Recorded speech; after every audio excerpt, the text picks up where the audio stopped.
La literatura le llevó a comprender otro mundo al que ahora se dedica en cuerpo y alma. ¿Recuerdan un libro que se llamaba Cucho? Pues es un poco el origen de esta historia. Estamos con su autor, que es José Luis Olaizola.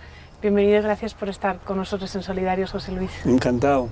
Es un poco la partida, ¿no? No, exactamente. A mí cuando hace 7 años una profesora de español de la Universidad de Bangkok me pidió que si le cedía los derechos de autor de mi libro Cucho, pero que no me podía pagar porque ella se dedicaba a actividades sin ánimo de lucro.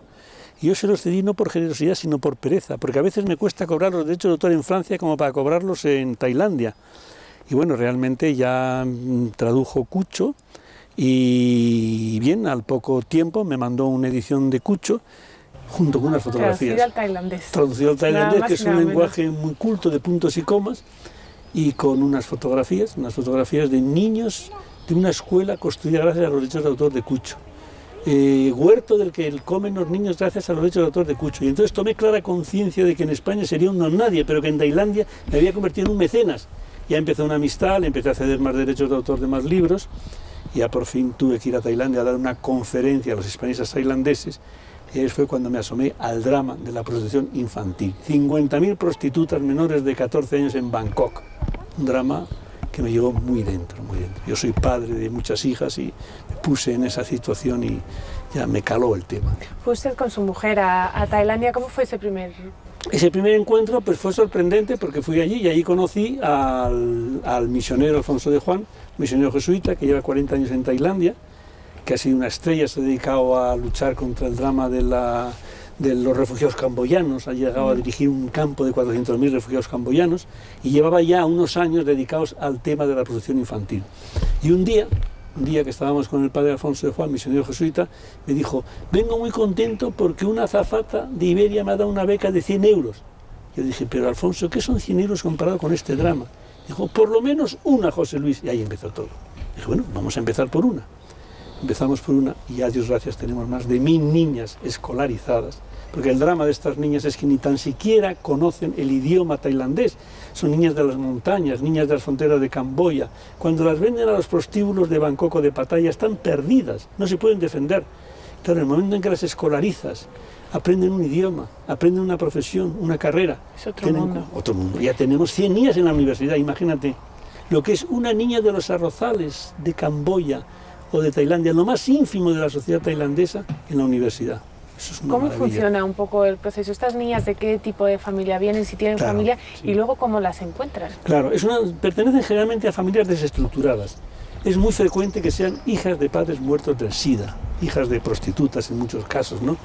Muertas del SIDA, están perdidas o están en manos de una abuela anciana que se dejan engañar por lo que llaman ahí la industria del sexo. Fíjate, es la industria del sexo, los agentes de la industria del sexo, las van localizando, las engañan o se dejan engañar o sencillamente los padres por necesidad no tienen a dónde ir, las venden. Y entonces padre Alfonso y Rasami Kisanami tienen una red de voluntarios que detectan estos problemas. Cuando detectan van a por ellas, procuran conseguimos escolarizarlas. Porque ya en Tailandia una beca del padre Alfonso se ha convertido en un mito. Ya saben que una beca es la garantía de que va a poder estudiar, de que va a poder terminar la universidad, de que se va a convertir en una persona que va a recuperar la dignidad. Porque estas pobres niñas están perdidas, acaban con el SIDA, con un concepto muy bajo de sí misma. Yo he conocido una niña que quemó el prostíbulo en el que estaba con tal de que muriesen también los miserables que la estaban explotando. Bueno, tengo casos tremendos, ¿no? Pero solo miramos lo positivo, las que sacamos adelante. ¿Y con 100 euros? Con 100 euros. ¿Qué se consigue allí? Pues con 100 euros se consigue escolarizarlas, con 100 euros se consigue. Allí todas las niñas de todas las escuelas tienen... ¿Viven en las escuelas? ¿Son como internados? Sí, o sea, cada caso es un caso. Las hay medio pensionistas, las hay internadas, las hay que siguen viviendo en sus familias o con sus abuelas, o eso ya, cada caso es un caso. No tenemos un modelo único, ¿no? Y con 100 euros lo que se hace es escolarizarlas, pues pagar los uniformes, los estudios, todo lo que necesitan y la sustentación un poco también, porque las pobrecillas no tienen de nada, ¿no? Y luego, claro, también tenemos otros gastos adicionales porque muchas de ellas tienen el síndrome del SIDA, o sea que hay que comprar retrovirales. Es una batalla muy hermosa, muy hermosa. Sé que vamos a hablar solo de lo positivo, pero hablamos un poco de la industria del sexo en Tailandia. Es una barbaridad, ¿no? Es una barbaridad. Es una ¿Sobre todo industria del sexo. extranjeros o también locales o todo? Bueno, vamos a ver. La industria del sexo responde fundamentalmente a que hay un atractivo en Tailandia de siempre. Las tailandesas son muy monas en general, muy atractivas, una belleza asiática atractiva, y hay un turismo sexual bastante intenso. Un turismo sexual bastante intenso.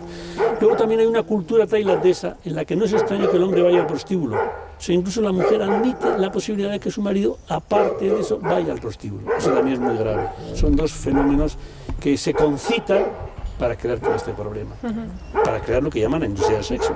Claro. O sea, una industria en la que paseas por las calles de Bangkok, como he paseado yo, y te encuentras pues, calles enteras dedicadas a la prostitución. Y entonces un poco Somos Uno es una ONG bastante familiar además. No es que sea bastante familiar, es que cuando yo regresé a España vine muy motivado y ya empecé a pensar qué se podía hacer, di alguna conferencia, escribí algunos artículos y hubo una respuesta muy solidaria y muy generosa.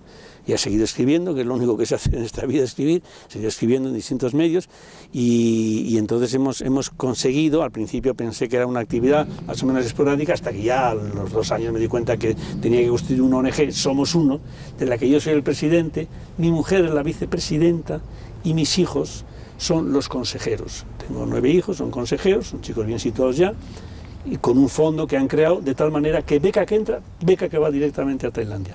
Gastos cero. Esto es una norma que la tenemos inexorable. La ONG se lleva desde esta casa en la que estamos aquí ahora. Estamos aquí. ¿El ordenador de cada uno? Con el ordenador de cada uno. Me comunico diariamente con Padre Alfonso, con Rasami todos los días. Estamos en contacto, ellos vienen aquí, yo voy allí. Y bueno, es una ONG artesanal y familiar. Eso está más claro que el agua. ¿Y funcionan con socios o...? No.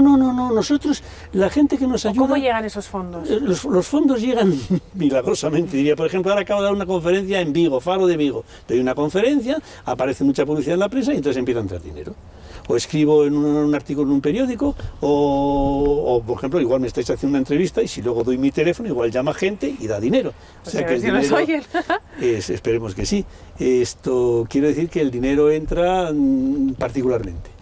¿Qué ha aprendido usted de todo esto? Pues lo que he aprendido primero a dar gracias a Dios, porque yo soy un señor bastante mayor. Y por lo tanto que en la madurez de mi vida, por no decir en la senectud, me dé la oportunidad de colaborar y ayudar de esta manera tan tremenda con este drama, porque en definitiva todo esto es un problema de pobreza. Las venden no por su gusto, sino por miseria total y absoluta. De luchar contra ese drama de la pobreza en el mundo y de esta rama especial que es la prostitución, a mí me parece un privilegio de Dios que yo todos los días le doy muchas gracias a Dios de haberme metido en este lío, porque no sabes el trabajo que me da ya, claro. Me da tanto trabajo como escribir libros. Pues ojalá le salgan unos cuantos 1000 euros después de esta entrevista. Siempre que oye alguien esto, siempre hay respuesta generosa por parte de la gente, eso yo no lo dudo nunca. Claro que como sí. dice Padre Alfonso, cuando yo a veces le mando cantidades que me parecen desproporcionadas, pero Alfonso, estoy asombrado, este dinero que te mando, y me dice, tú estás asombrado porque eres un escéptico, no te das cuenta que esto es obra de labor de los ángeles de la guarda de las niñas. Y digo, pero si son budistas, digo, aunque sean budistas, tienen ángel de la guarda. Y efectivamente, el dinero sigue entrando, gracias a los ángeles de la guarda de las niñas. Pues nada, sigamos, seguimos, Oye, el seguimos teléfono, rezando. decimos el teléfono. ¿O lo han untado? Sí. El 91 633 0293. Ese yo, a cualquiera que me llame, le atiendo, le doy los dígitos de la cuenta del banco, le doy información, le hago lo que sea. Y además tendrán el enorme placer de hablar con José Luis. Van a hablar conmigo porque yo procuro atender personalmente a todo el que me llama y a todo el que se interesa por nuestra ONG. Pues muchas gracias, de Encantado. verdad ha sido un placer. Lo mismo.